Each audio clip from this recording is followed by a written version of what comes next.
Ya, Assalamualaikum warahmatullahi wabarakatuh. Pemirsa Sultan TV, selamat pagi semuanya. Apa kabar? Semoga dalam keadaan sehat dan semangat di hari ini untuk menjalani segala aktivitas Anda. Tentunya kita kembali menjumpai Anda, pemirsa, dalam bincang hari ini di edisi Selasa, 8 Maret 2022. Namun sebelum kita membahas tema kita hari ini, kita ingatkan kembali untuk Anda yang belum memfollow media sosial kita, di Instagram kita di @sultantv.co dan juga @beritasultantv, fanpage Facebook kita di @kreatifsultan dan juga YouTube streaming kita di Sultan TV. Anda juga pemirsa bisa menyaksikan tayangan kita melalui TV satelit Nin Media di channel 026. Hari ini kita akan membahas tema terkait dengan banjir. Apakah petaka bagi para petani? Seperti kita ketahui bersama pemirsa bahwa 1 Maret 2022 wilayah Kota Serang setidaknya ada 22 titik terendam banjir parah di sepanjang sejarah. Bahkan juga ini beberapa titik ada di Kabupaten Serang juga. Nah, hal ini menjadi membekas dan juga duka bagi juga para petani yang sudah mulai menanam padi dan juga menanam tanamannya. Kita telah terhubung dengan Pak Haji Doif selaku Mitra Gapoktan atau salah seorang petani di Kota Serang. Assalamualaikum Pak Haji Doif. Waalaikumsalam. Pak Haji sehat? Alhamdulillah. Alhamdulillah Sehat Mbak Dea. sehat. Baik, ini masih ada di rumah atau sudah mau mulai berkebun? Masih di rumah, baru berangkat udah mulai waktunya. Sudah mulai, baik. Pak Haji, mungkin sebelum kita Iya. bahas soal pertaniannya, bagaimana Pak Haji tanggapannya terkait dengan banjir ya? Kota kita pada 1 Maret 2022 dan ini disebut-sebut sebagai banjir terparah, Pak Haji. Betul sih Mbak. Selama saya jadi warga Kota Serang sampai saat ini baru sekarang sih Kabupaten Serang dan Kota Serang itu terendam banjir sampai lumpuh seperti itu gitu. Dan itulah sih faktor-faktor alam yang mulai kerasa sama kita bahwa perilaku-perilaku pendahulu kita itu mewariskan banjir yang dahsyat saat ini untuk generasi kita. Itu sih. Oke. Nah, Pak Haji sendiri apakah kondisinya saat ini sedang menanam padi atau mungkin juga karena mitra teman-teman di Gapoktan, bagaimana Pak Haji? Mungkin ada yang juga bercerita kepada Pak Haji Doif keadaan sawahnya atau mungkin keadaan tanamannya pasca banjir. Ya, kemarin itu kan saya banyak ngobrol juga sama kawan-kawan petani ya, Mbak. Baik petani palawija, hortikultura dalam sayuran dan padi. Kalau daerah kami itu kan pada Rincang ini tidak ada musim tanam. Jadi panen itu tidak serempak, nanam juga tidak serempak. Tergantung tingkat kerajinan dari petaninya. Nah, yang banyak menjadi korban banjir kemarin itu yang akan panen justru. Yang akan panen itu total jadi gagal panen karena terendam sekian hari kan. Bahkan kemarin cerita itu kerbau petani juga ada yang hanyut katanya. Berarti kan banjir ini tidak main-main lagi. Dan dampaknya sangat besar buat petani, terbayang tidak? Petani palawija yang kemarin katanya menanam cabai baru sudah mulai berbuah. Itu ternyata begitu pasca banjir, jangankan tanamannya, semua sarana tanam itu hilang. Dan sebelumnya belum pernah terjadi sih di daerah kami sampai seperti itu. Ya. Oke, dari cerita dari teman-teman petani Pak Haji Doif, daerah mana saja atau titik mana saja yang terendam teman-teman? Sawahnya atau lahannya? Kalau desa Barubu, Kecamatan Padarincang dan sejajarnya ke sana sampai dengan Sukamaju, Mbak, Kecamatan Padarincang juga. Itu satu jajar biasanya itu banjir. Dan kemarin cukup parah sampai lebih dari 3 hari kan terendamnya. Biasanya sih banjir cuma selewatan. Ya. Setelah hujan reda surut gitu kan. Kalau ini merendam sampai 3-4 hari. Dari mulai paling ujung timur di Kecamatan Padarincang sampai ujung barat Padarincang, Mbak. Yang sebelah utara. Padarincang sebelah utara. Itu dari ujung timur sampai ke ujung barat itu jajaran itu kena. Berapa teman-teman petani kita Pak Haji yang mengalami gagal panen jumlahnya? Lumayan banyak juga kalau dihitung, kalau di data secara real saya nggak mendata ya Mbak ya. Cuman yang cerita-cerita aja cukup banyak kan, lumayan signifikan sih hasilnya. Gitu. Hasil gagal panen tingkat maksudnya cukup signifikan, kerugiannya lumayan besar. Ya. Terutama yang hortikultura seperti cabai kan, per hektar itu kan biayanya sampai 60 juta. Oke. Kalau untuk padi sendiri Pak Haji? Nah, persoalan di padi ini kan lebih banyak lagi yang gagal panennya karena memang belum akan dipanen, tinggal menunggu matang lah kata orang sini sih, petani sini tinggal nunggu matang waktunya panen, dan saat sebelum matang sudah kerendam banjir, jadi kepada busuk Mbak. Itu lumayan puluhan hektar juga, ratusan hektar mungkin sih, karena di pada rencana cukup luas, kurang lebih 4 sampai 6 ribu hektar persawahan produktifnya. Ya, dan betul ya, baru kali ini memang para petani dan juga tadi yang menanam hortikultura mengalami banjir yang parah di tahun 2022 ini ya Pak Haji Doif ya? Betul. Okay. Artinya kalau banjir selewatan sih karena memang di sebelah utara itu datarannya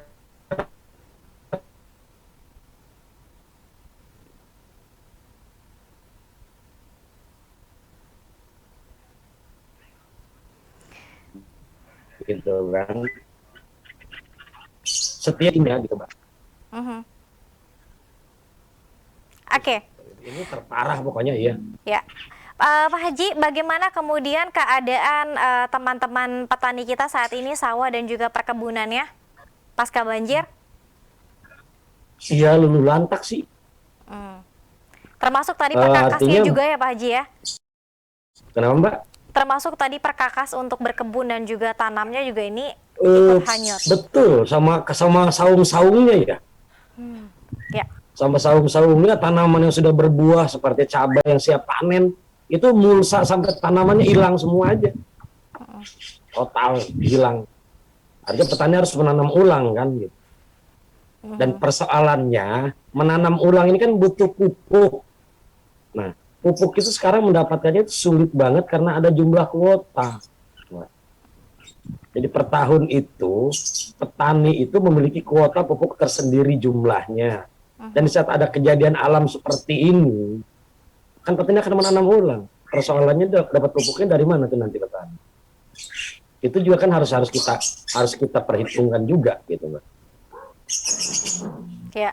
Artinya saat ini para petani belum bisa memulai untuk menanam ulang ya, Pak Haji? Belum karena masih pembersihan. Ya. Kan sampah segala macam material yang terbawa banjir itu kan masih numpuk di lokasi persawahannya. Oke. Pak Haji Doif, apakah sudah ada perhatian dari pemerintah setempat barangkali yang kemudian berkunjung ke sawah atau juga perkebunan milik teman-teman dan saudara-saudara kita sejauh ini? Kalau kunjungan sih pasti Mbak ya, ada. Sama foto-foto, sama pencitraan sudah biasa sih begitu sih. Jadi maksud kita kan tidak butuh sekedar itu. Artinya kami ini petani itu jangan dijadikan komoditas politik saja. Kami ini warga Indonesia, manusia Indonesia juga. Yang terpenting kan itu.